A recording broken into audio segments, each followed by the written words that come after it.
جیسا کہ میں عرض کر چکا ہوں، یہ سورہ مبارکہ جو ہے اس کے اندر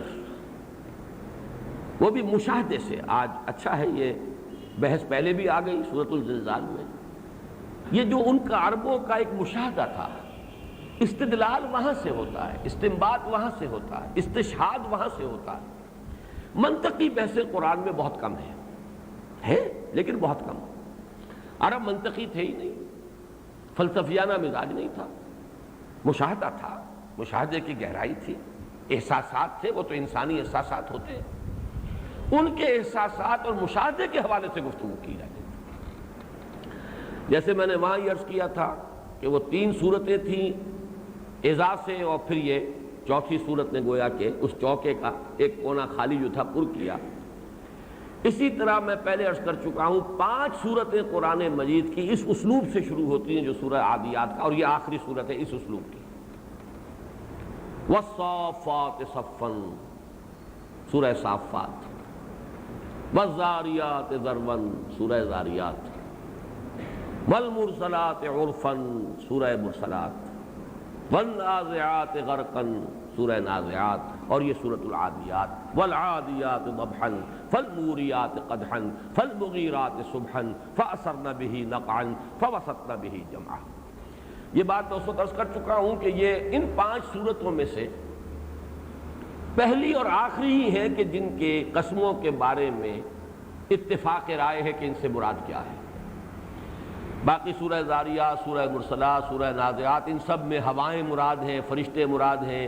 کہیں سے کوئی ایسا بھی ہے کہ ایک ہی صورت میں بعض آیات جو ہے وہ ہواؤں سے متعلق ہیں، بعض جو ہیں وہ فرشتوں سے، لیکن یہ کہ سورہ صافات میں مراد فرشتے، والصافات صفا، اس لیے کہ اسی سورہ مبارکہ میں آخر میں آ گیا وَإِنَّا لَنَحْنُ الصَّافُّونَ، ہم تو ہر وقت صفے باندھے ہوئے اپنے رب کے حضور میں منتظر ہوتے ہیں، جو حکم ہو بجا لائیں۔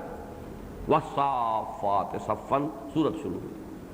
اور دوسرے یہ صورت ہے ان 5 میں سے کہ جس کا مفہوم و مدلول اس بالکل واضح، اس میں کوئی اختلاف نہیں۔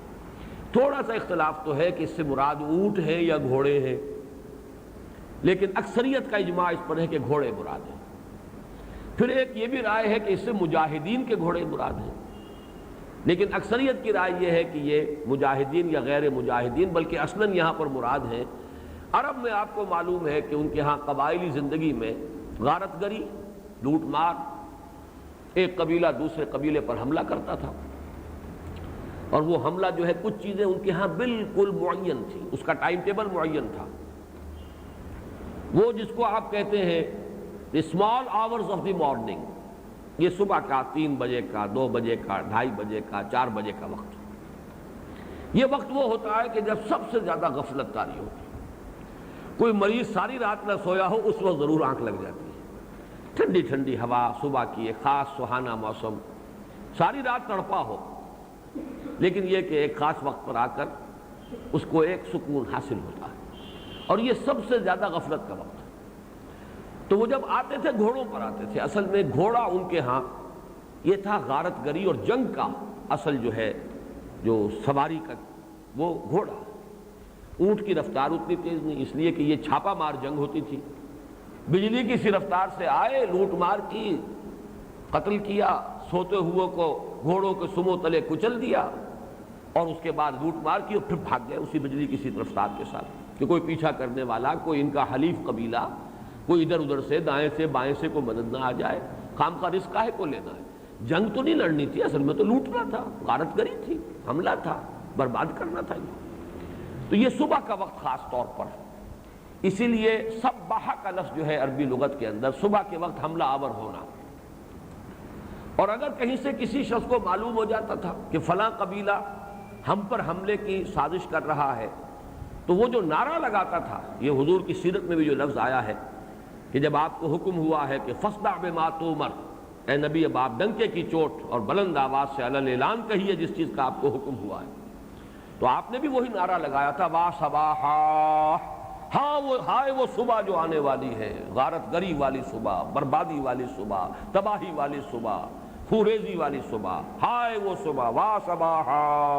اب جب وہ نعرہ لگاتا تھا لوگ دوڑتے تھے ہر کام چھوڑ کر کہ اس کے پاس کوئی خبر آئی ہے، وہ خبر معلوم ہونی چاہیے، بلکہ اس میں وہ آگے مزید اضافہ کرتے تھے، جو شخص یہ خبر دینا چاہتا تھا کسی اونچے مقام پر کھڑا ہو جاتا تھا، نعرہ لگاتا تھا اور مادرزاد برہنہ ہو جاتا تھا، جہاں تک تو آواز پہنچ گئی، ورنہ نگاہ تو بہت دور سے دیکھ لیتی ہے کہ کوئی ننگا، نذیر عریا اس کو کہتے تھے، ننگا خبردار کرنے والا، وہ کوئی ننگا کھڑا کپڑے اتار کر کوئی بات ہے دوڑو لب کو سمجھو کیا بات ہے، تو اس کے لیے ہے وا صباحا، ہائے وہ صبح، تباہی لانے والی صبح۔ تو گھوڑوں کا یہ جو عمل تھا اس کا ایک نقشہ ہے جو کھینچا گیا ہے، ان سے گواہی لی گئی، استشہاد۔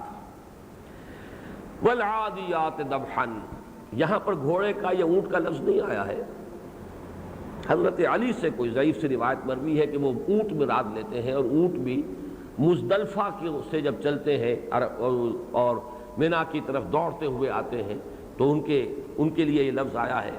بہرحال یہ در حقیقت یہ جو اجماع ہے تقریباً وہ میں آپ کو بتا چکا ہوں، اسی سے اتفاق ہے کہ یہ گھوڑے مراد ہیں، اور وہ جس سے کہ وہ حمل آور ہوا کرتے تھے، لیکن گھوڑا یا اونٹ کا لفظ نہیں آیا، صفات بیان ہوئی۔ عادیات تیز دوڑنے والے، ضبحن، ضبح کہتے ہیں یہ جو نتنوں سے پھنکار نکلتی ہے، جب گھوڑے کا سانس پھولا ہوتا ہے اور وہ دوڑ رہا ہے، اس کا ہانپ رہا ہے تو اس کے نتنوں میں سے پھنکاریں نکلتی، یہ ضبح ہے۔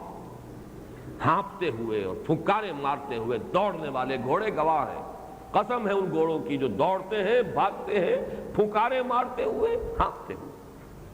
فالموریات قدحا، اور گھوڑے کے آپ کو معلوم ہے کہ اس کے سم جو ہے اس کے نیچے نال ہے، لوہا ہے، وہ پتھر پہ پڑے گا جب اس کا سم چنگاری نکلتی ہے۔ ایرا کہتے ہیں آگ جلانے کو، آگ روشن کرنے کو، جیسے کہ سورہ واقعہ میں آیا ہے افرأیتم النار التی تورون، کیا کبھی تم نے غور کیا اس آگ پر جو تم روشن کرتے ہو، جلاتے ہو؟ تو فالموریات قدحا، جو اپنے سموں اور ٹاپوں کی جو ٹھوکریں ہیں ان سے چنگاریاں نکالتے ہیں۔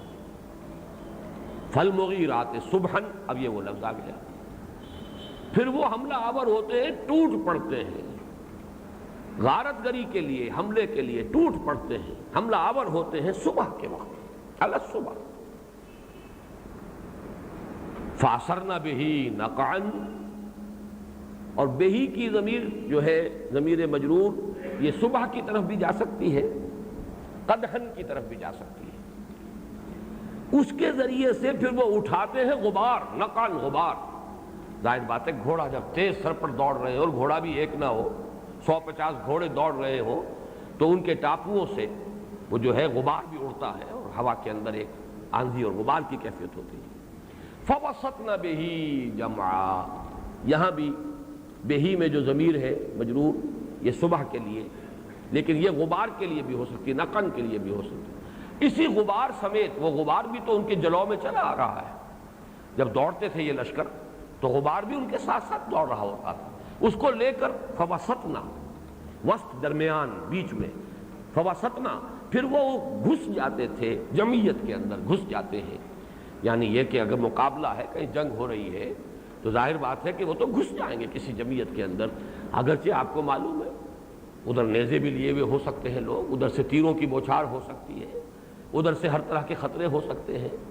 اگر انسان ہلاک ہوتے ہیں اور مارے جاتے ہیں جنگوں میں تو گھوڑے بھی تو ہلاک ہوتے تھے اور مارے جاتے تھے، لیکن یہ کہ اپنے مالک کے اشارے پر جان دے دینے والے حیوان، یہ وفاداری ہے حیوان کی، اس کی طرف اشارہ کیا۔ تم نے کبھی سوچا تم خالق نہیں ہو ان گھوڑوں کے، جبکہ اللہ تمہارا خالق ہے، صرف یہ کہ کچھ ٹہل سیوا کرتے ہو۔ گھوڑا جانتا ہے میرا یہ مالک مجھے دانہ ڈالتا ہے، کبھی جو ہے میرے جسم کو دھوتا بھی ہے، میری ٹہل سیوا کرتا ہے، مجھے کھلاتا ہے پلاتا ہے۔ محض اس بات پر شکر کا جذبہ کتنا گہرا ہے، جس کو ہم کہتے ہیں چشم و ابرو کا اشارہ، یہاں تو یہ ہے کہ ذرا سی ایڑ ہوتی ہے، ذرا سے زانو کی گرفت جو ہے وہ اگر تھوڑی سی اور ہوئی گہری، تھوڑا سمجھ جاتا ہے میرا مالک کیا چاہتا ہے، مقتل دوڑ رہا ہے، سر پر دوڑ رہا ہے، اور کوئی کسی خطرے کا اندیشہ نہیں، کیا ہو جائے گا ہوتا رہے۔ وفاداری آخر کسی شے کا نام ہے، وفاداری بشرط استواری عین ایمان ہے، اصل ایمان ہے۔ لیکن یہ گواہ ہیں، یہ گھوڑے گواہ. اب یہ قسم کا اصل مفہوم گواہی. قسم ہے ان دوڑنے والے گھوڑوں کی کہ جو پھکارے مارتے ہوئے دوڑتے ہیں، یا گواہ ہیں وہ گھوڑے جو اپنے مالک کے حکم پر ہانپتے ہوئے اور پھکارے مارتے ہوئے دوڑتے ہیں. اور پھر وہ اپنے ٹاپوؤں سے چنگاریاں نکالتے ہیں، پھر وہ حملہ آور ہو جاتے ہیں صبح کے وقت. پھر وہ اپنے انہی ٹاپوؤں سے یا صبح کے وقت گرد و غبار کے جو ہے وہ بادل اٹھا دیتے ہیں.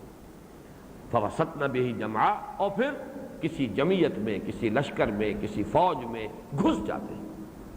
ان الانسان لربہ لکنود. یہ ہے کنٹراسٹ. ان کے مقابلے میں کبھی اپنی حالت پر غور کرو. یقیناً انسان اپنے رب کے لیے بہت ہی ناشکرا ہے. کنود یعنی کفور بالنعمہ، نعمت کا کفر کرنے والے. اس لیے کہ کند النعمہ اس کے معنی جہدہا، انکار کر دیا، کوئی نام نہیں، کوئی احسان نہیں، کچھ نہیں. لکنود لام تاکید کے لیے، فعول کے بدن پر مبالغے کے لیے بہت ہی ناشکرا. ان الانسان لربہ لکنود. حالانکہ آپ نے دیکھا سورۃ العلق میں بھی آیا تھا، رب بھی ہے، خالق بھی ہے اللہ. جیسے کہ اقرا بسم ربک الذی خلق، یا ایھا الناس اعبدوا ربکم الذی خلقکم. وہ تو رب بھی ہے، خالق بھی ہے. تم زیادہ سے زیادہ اپنے گھوڑوں کے لیے کچھ ان کی ٹہل سیوا، کچھ کھلانے پلانے کا کچھ سامان کرتے ہو، اور اس کے نتیجے میں وہ گھوڑا اپنی جان تمہارے اشارے پر ہلاک کرنے کے لیے تیار ہے. وَإِنَّهُ عَلَىٰ ذَلِكَ لَشَهِيدٌ. اور یقیناً انسان اس پر خود گواہ ہے. یہ مضمون وہ ہے، وہ سرچنگ انداز جس کو میں نے بارہا کہا ہے، آنکھوں میں آنکھیں ڈال کر کوئی بات کہی جائے. کیا واقعی تمہارا یہ خیال ہے؟ ذرا سوچو، تم خود گواہ ہو کہ نہیں؟ وہ جو سورہ قیامہ میں آیا، بل الانسان علی نفسہ بصیرہ. انسان اپنے نفس پر پوری بصیرت رکھتا ہے، اسے معلوم ہے میں کیا ہوں. تو انسان کو خوب معلوم ہے، اس کے ناشکرا پن جو ہے اپنے رب کا، اس کا اندازہ اس سے ہے. وَإِنَّهُ عَلَىٰ ذَلِكَ لَشَهِيدٌ وَإِنَّهُ لِحُبِّ الْخَيْرِ لَشَدِيدٌ. اور یقیناً وہ مال کی محبت میں تو بہت ہی شدید ہے. دیکھیے اسی کی جو اس کا جوڑا میں نے قرار دیا ہے اشتہار سورہ کی 4 سورت کو، الہاکم التکاثر حتی زرتم المقابر. یہ مربوط، ان الانسان لربہ لکنود وانہ علی ذلک لشہید وانہ لحب الخیر لشدید. خیر سے مراد یہاں مال ہے. وہ مال کے لیے اس کی محبت میں تو بہت ہی شدید ہے. زین للناس حب الشہوات من النساء والبنین والقناطیر المقنطرۃ من الذہب والفضۃ والخیل المسومۃ والانعام والحرث. یہ محبتیں ہیں. افلا یعلم اذا بعثر ما فی القبور. تو کیا وہ جانتا نہیں جب جو کچھ کے قبروں میں ہے اسے اگلوا لیا جائے گا. بعثرہ اس پر ہم گفتگو کر چکے ہیں، اس لیے کہ سورہ انفطار میں یہ آیا ہے وَإِذَا الْقُبُورُ بُعْثِرَتْ. تلپٹ کر دینا، باعین سارا یہ مادہ آتا ہے کسی چیز کو، کسی شے کے نچلے حصے کو اوپر کر دینا، اوپر والے کو نیچے کر دینا، گویا کہ تلپٹ کر دینا. جب تلپٹ کریں گے تو اندر جو چیز تھی وہ باہر آ گئی، باہر جو پردہ پڑا ہوا تھا وہ اندر چھپ گیا. افلا یعلم اذا بعثر ما فی القبور. جب اگلوا لیا جائے گا، قبریں جو ہے تلپٹ کر دی جائیں گی، قبروں کے اندر جو کچھ ہے وہ اگلوا لیا جائے گا. اب یہ وہی مضمون ہے، اس کے حوالے سے یہ سورۃ الزلزال کے ساتھ جڑ گئی.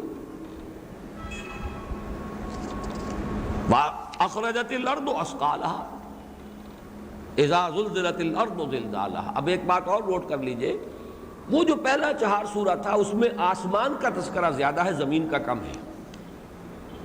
اذا الشمس كورت واذا النجوم انكدرت اذا السماء انفطرت اذا السماء انشقت.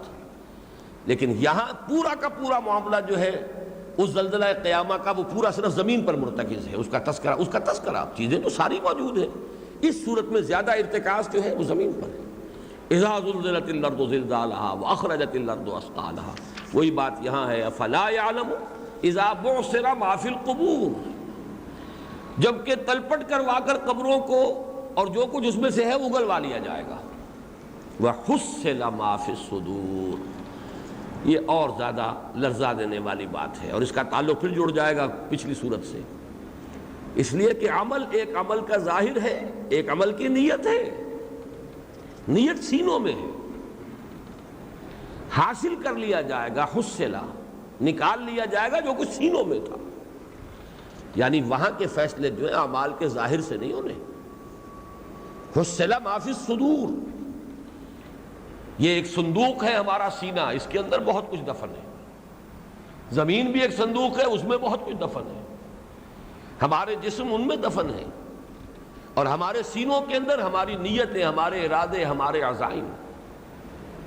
بل الانسان علی نفسہ بصیرہ ولو القی معاذیرہ، کتنی ہی معذرتیں تلاش لے، کتنے ہی بہانے بنا لے، لیکن انسان کو پتہ ہے اندر کہ میں کیا ہوں. حصل ما فی الصدور، اسی کے لیے آیا یوم تبلی السرائر فما له من قوۃ ولا ناصر والسماء ذات الرجع والارض ذات الصدع انه لقول فصل وما هو بالحزن. یہ جو بھید ہیں ان کو جانچا جائے گا، تمہارے اعمال کے ظاہر پر نہیں. ان اللہ لا ينظر الى اموالکم ولا الى صورکم ولكن ينظر الى اعمالکم وقلوبکم. اللہ تمہاری شکلوں کو اور تمہارے عمل کے ظاہر کو نہیں دیکھتا، تمہارے مال کو نہیں دیکھتا، تمہارے اعمال کو اور پھر جو نیتیں ہیں ان کو دیکھتا. دل میں کیا ہے، نیت کیا ہے. انما الاعمال بالنیات وانما لکل امرئ ما نویٰ. اعمال کا، نیکیوں کا دار و مدار نیتوں پر ہے، اور ہر انسان کو وہی کچھ ملے گا جس کی اس نے نیت کی ہوگی. اب اس میں اس موضوع پر جو مختلف روایات اور بڑی لرزا دینے والی احادیث ہیں ان کو ذہن میں تازہ کر لیجیے کہ سب سے چوٹی کے اعمال، حدیث میں آیا ہے کہ سب سے پہلے 3 افراد کا محاسبہ ہوگا قیامت کے دن. ایک شخص دنیا میں شہید سمجھا جا رہا تھا، اللہ کی راہ میں جنگ کرتا ہوا مارا گیا، شہید ہے. اب اس سے اونچا رتبہ کیا ہوگا؟ وَلَا تَقُولُوا لِمَنْ يُقْتَلُ فِي سَبِيلِ اللَّهِ أَمْوَاتٌ بَلْ أَحْيَاءٌ. ایک بہت مالدار انسان تھا، اس نے بہت خیر میں، نیکی میں، بھلائی میں، خیرات میں یا اللہ کے دین کے لیے مال خرچ کیا. ایک بہت عالم تھا، اس نے بہت علم لوگوں کو سکھایا، پھیلایا، پہنچایا. تینوں سے اللہ تعالیٰ حساب لے گا. پہلے اپنے احسانات جو ہے وہ جتائے گا. وہ شہید صاحب سے اللہ فرمائے گا کہ میں نے تمہیں جسم میں اور طاقت، قوت دی، جوانی دی، تم نے کیا کیا؟ وہ عرض کرے گا پروردگار میں نے تیرے لیے جنگ کی اور اپنی جان دے دی تاکہ تو راضی ہو جائے. جواب ملے گا کذبتا، تم نے جھوٹ کہا.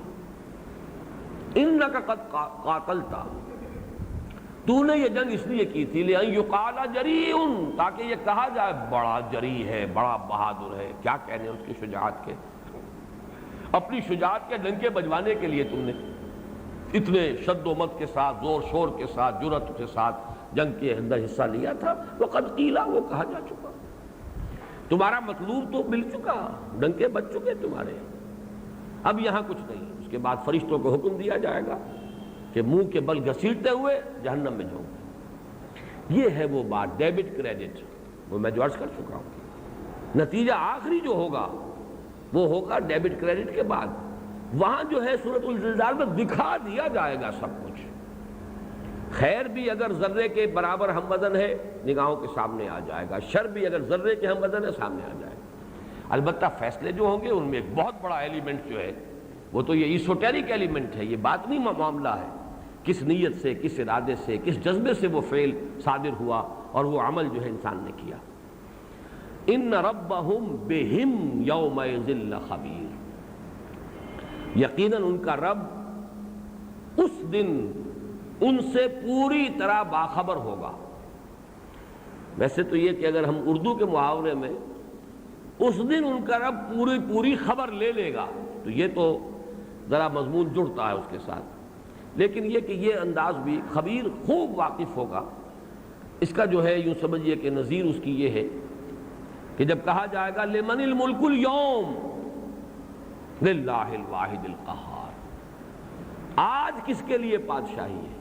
اس کے یہ معنی نہیں ہے کہ پہلے بادشاہی اللہ کی نہیں تھی، بادشاہی تو پہلے بھی اللہ ہی کی تھی، مالک الملک وہی تھا، شہنشاہ ارض و سما وہی تھا، حکم اسی کا چل رہا تھا، لیکن ایک پردہ اس نے ڈالا ہوا تھا، اس کی شہنشاہی جو ہے پس پردہ تھی، تمہیں نظر نہیں آ رہی تھی۔ آج تمہاری نگاہیں جو ہے فَبَصَرُكَ الْيَوْمَ حَدِيدٌ بڑی تیز ہو گئی ہے، آج تو کھل گیا نا یہ راز۔ لِمَنِ الْمُلْكُ الْيَوْمَ لِلَّهِ الْوَاحِدِ الْقَهَّارِ، کس کے لیے ہے بادشاہی آج کے دن؟ اللہ کے لیے، جو اکیلا ہے، تنہا ہے، چھایا ہوا ہے، مسلط ہے۔ اسی طریقے سے اللہ باخبر تو ہر وقت ہے، بلکہ اس کا علم تو قدیم ہے، ازلی ہے، اعمال کے ظہور میں آنے سے پہلے اس کے علم میں ہے، لیکن اس روز یہ پردے چاک ہو جائیں گے، کھل جائے گا کہ کوئی شے اللہ کے علم سے باہر نہیں۔ ان ربہم بہم یومئذ لخبیر، وہ جو ازلی حقیقت ہے جو پردے میں مستور تھی، اس روز عیاں ہو کر سامنے آ جائے گی۔ بارک اللہ لی ولکم فی القرآن العظیم ونفعنی وإیاکم بالآیات والذکر الحکیم۔